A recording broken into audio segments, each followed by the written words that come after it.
I love Invincible. I know, not a hot take. After the first episode, I was just completely hooked, and I couldn't stop watching. But after watching the season 2 trailer, I decided to give season 1 another watch. I thought this would be a perfect time for a retrospective, as the show is coming up on its 2-year anniversary. So let's dive in, see if it's still worth the hype, and find out what is so special about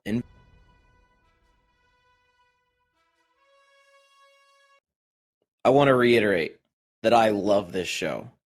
And in my second watch, I tried really hard to focus on what was so interesting and keeping me hooked on the show. And yes, the Omni-Man twist is amazing, and credit where credit is due.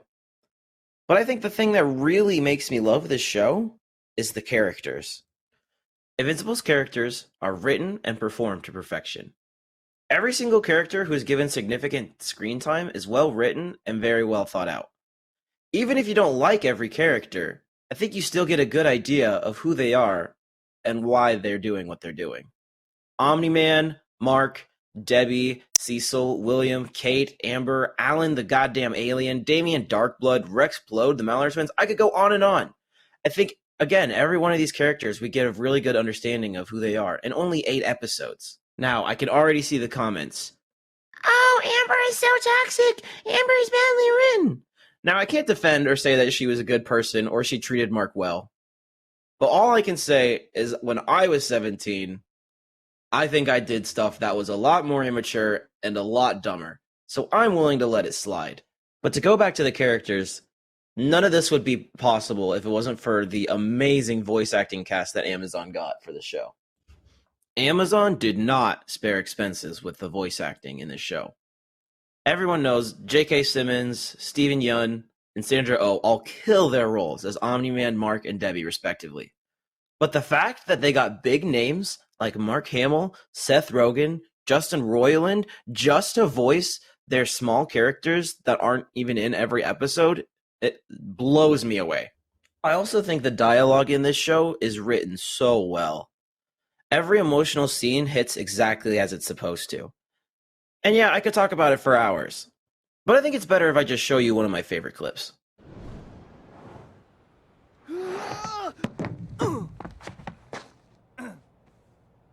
Honestly, I think you might have skipped a few steps, Mark. Seemed to work out just fine. It may not look like much, but you did far more damage down there than you needed to. I don't think you're ready. Hit me. What? Hit me now. Do it. I wasn't ready before. Now I am. I can take it. Come on.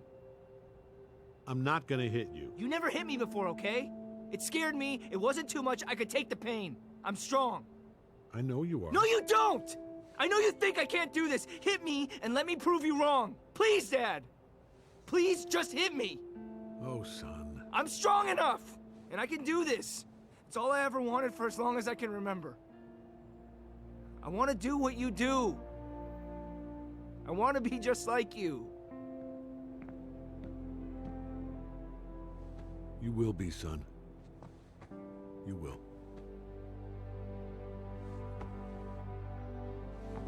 This scene between Omni-Man and Mark is just so perfect for me. Mark's hopeful desire that he can finally be something more, and also the longing to accomplish what he's been hoping for his whole life. And now that he has his powers, he thinks it's finally his turn. But the hard reality is that he isn't ready. And Omni-Man's realization that the tough love approach that he's been using might not be what Mark needs right now, and he has to reconsider his approach. Now, when most people want to talk about emotional impact in the dialogue, they'll show you this scene of Mark and Omni-Man's confrontation on the mountain in the very end of the show. And that scene's been talked about to death. So I'd like to talk about this scene instead. Again, I just think the writing between the two shows a perfect understanding of the characters. And both J.K. Simmons and Steven are giving a great performance and really making me believe that these two characters have the connection that they do. On a different note, if you've only watched Invincible once, I would highly recommend watching it again.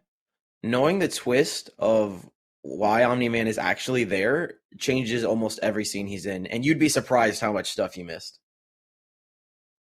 Now, I would be being dishonest with myself and with all of you if I said that this show is without flaws.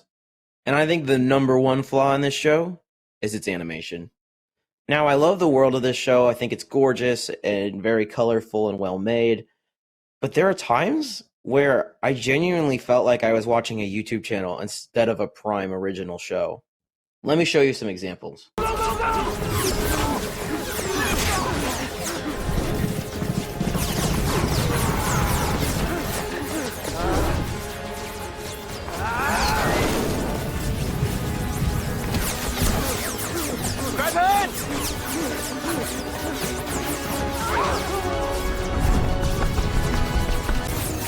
Let's do this.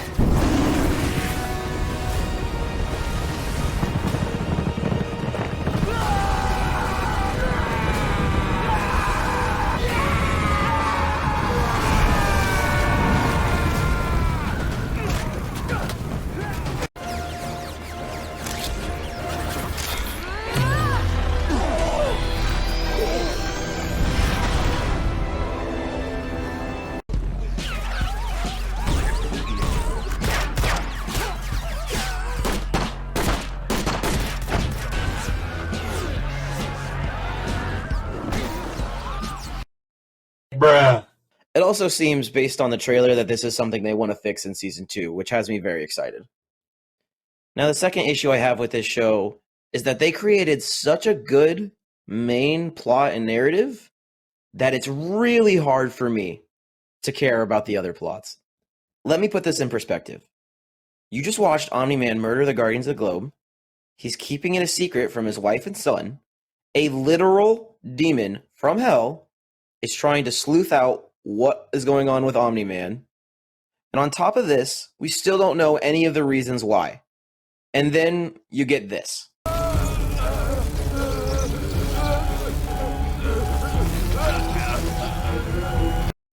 And that's not to say that this subplot is bad. All I'm saying is that the main plot with Omni-Man is so good that whenever this is on my screen, I want to move on. If I had to give this show a rating, I think I'd have to give it a 9.5 out of 10. There are issues, but none of them are big enough to take away from the overall narrative of the show and the impact that it left on me.